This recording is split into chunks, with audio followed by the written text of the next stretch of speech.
Morning students, welcome in Gramothan online class.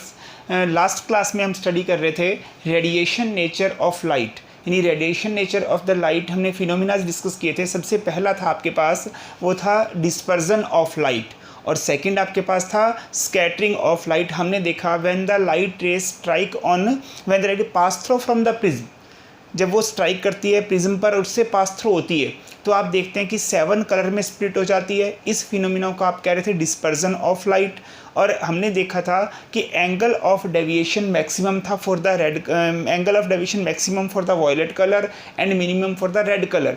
यही बात हमने देखी थी वेवलेंथ के अंदर भी, और हमने देखा सारे के सारे सिग्नल्स हैं वो रेड कलर में अपीयर होते हैं, सारे के सारे सिग्नल्स हैं रेड कलर में बनाए जाते हैं। सेकंड आपने देखा था स्कैटरिंग ऑफ लाइट, जिसमें हमने देखा जो आपको आसमान है वो नीले रंग का दिखाई देता है, स्काई अपीयर ब्लू कलर, यानी ये वो स्काई है वो आपको ब्लू कलर का अपीयर नज़र आता है आपको।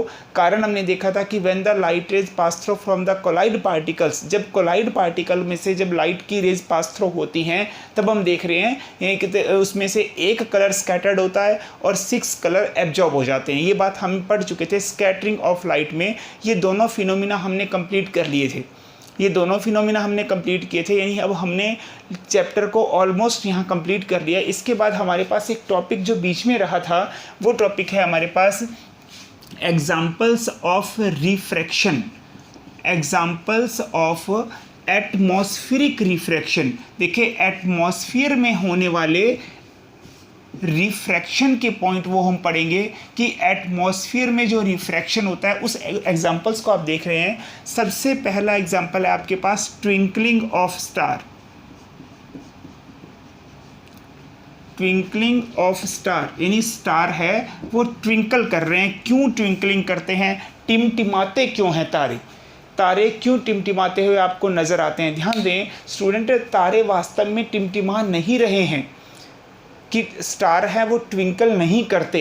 देखिए स्टार एक सेलेशियल बॉडी है। अगर आप स्टार की बात करें तो धरती से बहुत दूर हैं। सूरज भी एक, यानी सन इज ऑल्सो ए स्टार, यानी सन भी है वो भी एक स्टार है, लेकिन वो धरती के थोड़ा नज़दीक है, इसलिए हमें ज़्यादा शाइन करता हुआ, ज़्यादा लाइट देता हुआ, ज़्यादा हीट देता हुआ नज़र आता है, ज़्यादा हीट हमें देता है धरती पर। अगर हम बात कर रहे हैं स्टार्स, ये धरती से बहुत दूर हैं, ये सेलेशियल बॉडी है ऑन लाइट, अपनी खुद की लाइट होती है। इन स्टार्स की खुद की लाइट है, एक ऐसी सेलेशियल बॉडी है स्टार जिनके अंदर खुद की लाइट होती है।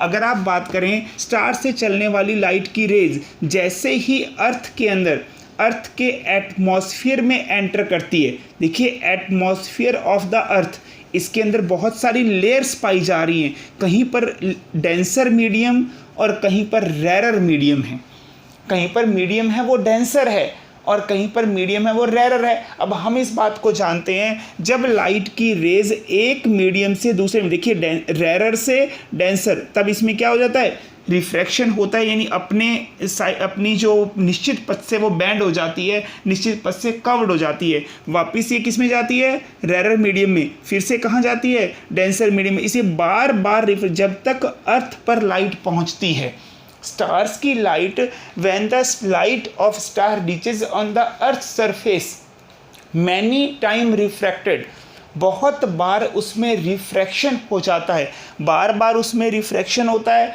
रिफ्रैक्शन होने के कारण ये स्टार्स है वो हमें टिमटिमाते हुए नज़र आते हैं। वास्तव में स्टार्स ट्विंकलिंग नहीं कर रहे हैं, तो लेकिन हम ये बात कर रहे हैं कि यहाँ पर हम इस बात को बात कर, जैसे ही लाइट है वो कहाँ आती है, denser to rarer, rarer to denser medium, लगातार जब मीडियम है उसमें वेरिएशन आते जाते हैं, तो मैनी टाइम रिफ्रैक्शन, बहुत बार रिफ्रैक्शन हो जाता है।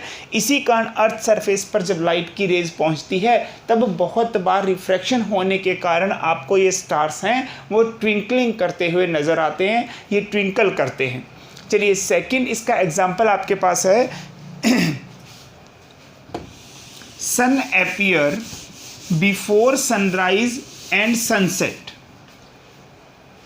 सेकंड पॉइंट है आपके पास, सेकंड एग्जांपल जो एटमॉस्फेरिक रिफ्रैक्शन का है वो है आपके पास सन अपीयर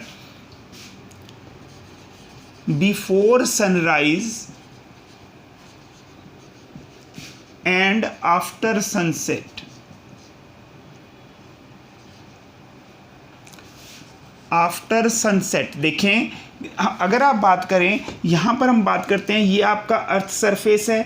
जब सन इस अर्थ के लेवल से नीचे चला जाएगा, जब सन है वो इस अर्थ के लेवल से, हम शाम की बात करते हैं at the time of evening, यानी जब सन यहाँ से मूव करता हुआ इस लेवल से नीचे चला जाता है, तब आप इसे कहते हैं, यहाँ पर क्या हो रखा है, सन सेट हो गया है।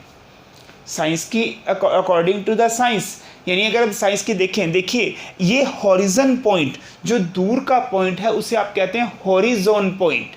ये पॉइंट है हॉरिजन पॉइंट, यानी इस हॉरिजन पॉइंट पर सन जब इस अर्थ के लेवल से नीचे चला जाएगा तो according to the scientific view आपने देखा कि ये क्या हो गया, यहाँ पर सनसेट हो गया। इसी तरह से सनराइज की बात करें तो सनराइज यहाँ पर क्या है, जब सन, यहाँ पे हम बात कर रहे हैं जब सन है इस अर्थ के लेवल से ऊपर आ रहा है, ऊपर की ओर आ रहा है, तब आप इसे कह रहे हैं कि सनराइज हो रहा है। लेकिन साइंटिफिक व्यू के अकॉर्डिंग इन लेवल से नीचे जाने के बाद भी, हॉरिजन पॉइंट से नीचे जाने के बाद भी सन आपको कुछ समय तक दिखाई देता रहता है। कारण क्या है कि अर्थ के चारों तरफ इसका एटमॉस्फेयर है।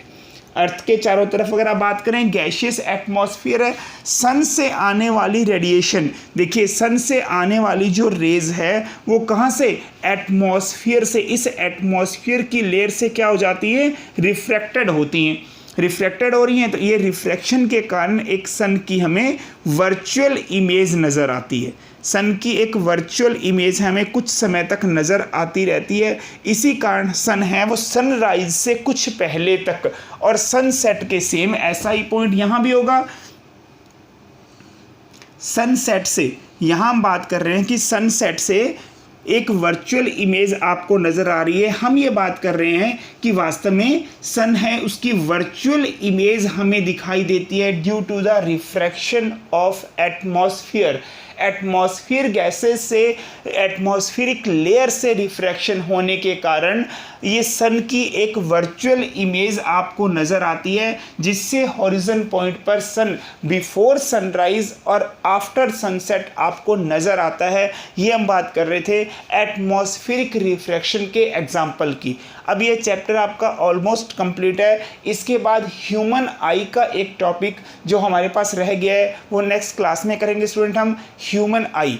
और इसके बाद हम करेंगे डिफेक्ट ऑफ विज़न। वो डिफेक्ट ऑफ विज़न एक टॉपिक हमारे पास रहा है और ये आपने लेसन कंप्लीट कर लिया अगर आप करते हैं। देखिए नॉर्मल ये लेसन अभी 8 मार्क्स का है, लेकिन अगर सिलेबस कुछ कम होता है, देखिए अभी कोविड-19 के कारण जो सिलेबस है 30% 35% से उम्मीद कर रहे हैं कि कम हो जाएगा शायद। अगर वो सिलेबस आपका डिक्रीज़ होता है, कम होता है अगर, तो ये लेसन आपके पास 14 नंबर का होगा। बहुत ही इम्पोर्टेंट लेसन है, 14 मार्क्स का हो जाएगा ये लेसन। तो लाइट का जो हमने कहाँ से पढ़ा, शुरू से हमने शुरू किया था, लाइट है डबल बिहेवियर, वहाँ से हमने इसको शुरू किया था। और अब हमारे पास ये एटमॉस्फेरिक रिफ्रैक्शन पर हमने एक टॉपिक इसका कंप्लीट कर लिया और एक पॉइंट हमारे पास इसका रहा है वो है ह्यूमन आई। वो हम पढ़ेंगे नेक्स्ट क्लास में। Thank you very much.